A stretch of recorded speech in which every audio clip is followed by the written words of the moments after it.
And అలాగే శరత్ కుమార్ గారు sir, ఇన్ని సంవత్సరాల నుంచి మోహన్ బాబు గారితో మీకు ఉండేటువంటి అసోసియేషన్తో ఒక క్వశ్చన్ అడగాలనుకుంటున్నాము. If I ask you one quality that you love about Mohan Babu garu, ఏం చెప్తారు మీరు? లవ్.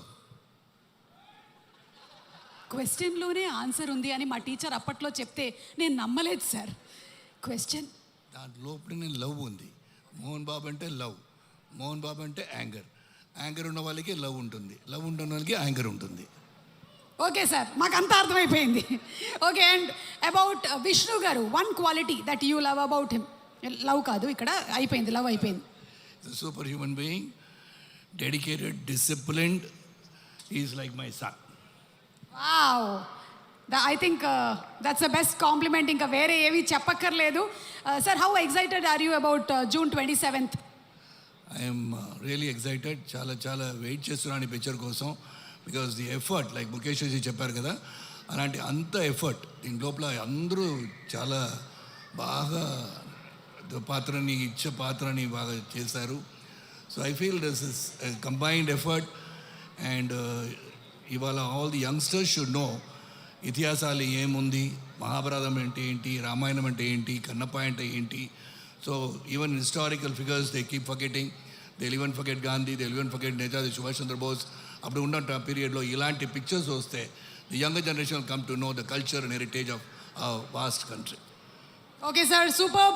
సో ఇలాంటి ఒక హిస్టారికల్ ఎపిక్ మూవీని తీసుకొస్తున్న టీం అందరికీ కూడా మరొకసారి శుభాకాంక్షల్ని తెలియచెప్తూ మా స్టీఫెన్ దేవసి గారికి సాదర స్వాగతం పలుకుతున్నాము.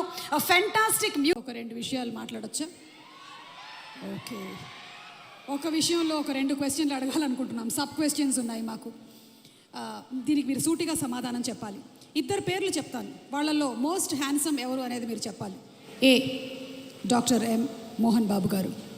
బి, విష్ణు మంచు గారు. ఈ 2లో కల్లా ఎవరు మోస్ట్ హ్యాండ్సమ్? Most handsome. నీ పేరు చెప్తాను అనుకున్నావు కదా, Vishnu. Most handsome boy on the surface of earth. అలా ఎలా చెప్పేశారు సార్? ఇంకేమడుగుతావు? ఒకవేళ కనుక మోహన్ బాబు గారు సినిమాల్ని మిమ్మల్ని హీరోగా పెట్టి రీమేక్ చేస్తే ఈ 3 సినిమాల్లో నుంచి మీరు ఏ సినిమాలో చేయాలనుకుంటున్నారు? ఎందుకు? A, Alludu Garu. B, Pedarayudu. C, Assembly Rowdy. Assembly Rowdy. ఎందుకు? ఎప్పుడో చేసేవాడిని నన్ను. అసలు అసెంబ్లీ రౌడీలో ఫస్ట్ నన్నే అడిగారు, నేను రిజెక్ట్ చేశాను. ఎందుకంటే అది పూర్ సబ్జెక్ట్, దాని గురించి పెద్ద మనకెందుకు అనుకున్నాను.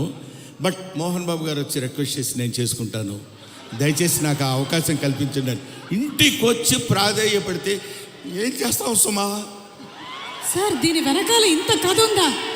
ఇప్పటి వరకు మాకు తెలియలేదు. యమదొంగలో కూడా ముందుగా మిమ్మల్ని అనుకున్నారంట. యమదొంగలో నన్ను అడగలేదు, ఎందుకంటే ఆ యముడు అట్లాంటి క్యారెక్టర్లకు ఆయన సరిపోతాడు. బయట సరిపోతాడు, సినిమా సరిపోతాడు. Okay sir, critical question. Mohan Babu గారిలో మీకు క్రిటికల్ క్వశ్చన్ నీకా నాకా? Answer sir, answer. Mohan Babu గారిలో మీకు నచ్చే ఒక విషయం, నచ్చని ఒక విషయం, 2. నచ్చే విషయం లేదు, నచ్చని విషయం లేదు. అసలు మోహన్ బాబే నచ్చడు నాకు. Yes sir, what are you talking? పోతాను అనుకున్నారు సార్, నేను అవాక్కయ్యాను. నువ్వు అవాక్కైనా నాకేం అభ్యంతరం లేదు, కానీ మోహన్ బాబు నాకు నచ్చడు. ఏ, ఎందుకు సార్? ఏ రీజన్స్ చెప్పాలా? 1, 2, లక్ష, కోటే? వదిలే తల్లి, ఇప్పుడు అట్లాంటి విషయాన్ని అడగొద్దు. ఓకే, సో బ్రహ్మానందం గారు మరికొద్దిసేపట్లో స్టేజ్ మీదకి వస్తారు, ఇంకాసేపు ఇక్కడే ఉంటారు కాబట్టి ఇంత చెప్పిన తర్వాత ఇక్కడ ఉండడం కొంచెం కష్టం అంటారా? వెళ్ళిపోవడం అంతే. ఓకే, మరి ఇంకా ఆలస్యం చేయకుండా మా హాస్య బ్రహ్మ, ఇందాక ఆయన చెప్పినవన్నీ సరదాగానే ఆయనకు మోహన్ బాబు గారు అంటే చాలా ఇష్టం. ఎస్, ఒక మహానటుడిని ఇష్టపడిన వాళ్ళు ఎవరు ఉంటారమ్మా? అంటే నేను ఒకసారి మోహన్ బాబు గారిని కూడా అడుగుదాం అనుకుంటున్నాను, ఆయన ఏం చెప్పాలనుకుంటున్నారో. ఇందాక మీరు చెప్పింది సార్, ఇందాక బ్రహ్మానందం గారు చెప్పిన దాని గురించి మీ స్పందన తెలుసుకోవాలనుకుంటున్నాం. బ్రహ్మానందం ఏం చెప్పినా కరెక్టే. అంతేనంటారా సార్? అతనికి ఎదురు చెప్పడం నాకు ఇష్టం లేదు. I love him. అంటే బ్రహ్మానందం గారు పెద్ద డాన్ అంటారా? నేను భయపడుతూ ఉంటాను. బ్రహ్మానందం గారు అంటే మోహన్ బాబు గారు భయపడుతున్నారంటే ఇంకా నేను బ్రహ్మానందం గారంటే భయపడ్డు, నిజానికి భయపడతాడు. బ్రహ్మానందం అంటే నిజం, నిజం అంటే బ్రహ్మానందం కాబట్టి. మరి ఇక ఆలస్యం చేయకుండా మా Hasya Brahma, the Guinness book of world record holder, అలాగే పద్మశ్రీ అవార్డీ బ్రహ్మానందం గారిని సాధారణంగా వేదిక మీదకి రావాల్సిన గారికి